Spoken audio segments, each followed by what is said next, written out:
আপনি কি জানেন আপনার মোবাইলে আপনার কথাগুলো শুনতে পায়? কিছু কিছু অ্যাপসে আপনি পারমিশন দিয়ে রেখেছেন যেগুলোতে আপনার ক্ষতি হতে পারে, সেগুলো আপনি বন্ধ করবেন কিভাবে? চলুন দেখে আসি। প্রথমে আপনি যাবেন আপনার মোবাইলের সেটিংসে, যাওয়ার পর এখানে অল্প নিচের দিকে চলে আসবেন। আসার পর এখানে আপনি দেখতে পারবেন সিকিউরিটি অ্যান্ড প্রাইভেসি, এখানে একটা ক্লিক করবেন। ক্লিক করার পর অল্প নিচে চলে আসবেন। আসার পর এখানে দেখতে পারবেন প্রাইভেসি কন্ট্রোলস, এখানে ক্লিক করবেন। ক্লিক করার পর এখানে দেখতে পারবেন পারমিশনস ম্যানেজার, এখানে ক্লিক করবেন।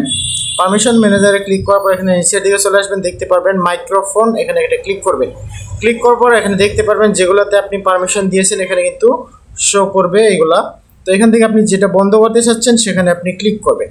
তো এখানে দেখতে পারবেন এটা আমি বন্ধ করে দেখাবো। এখানে দেখতে পাচ্ছেন ডোন্ট এলো, এখানে ক্লিক করব, তারপর বেঁকে চলে আসবো। এখান থেকে কিন্তু এটা রিমুভ হয়ে গেল। তো এইভাবে আপনি এখান থেকে রিমুভ করতে পারবেন। যেগুলো থার্ড পার্টি অ্যাপস আছে সেগুলো থেকে আপনি এখান থেকে পারমিশন ডোন্ট এলো করে দিতে পারবেন।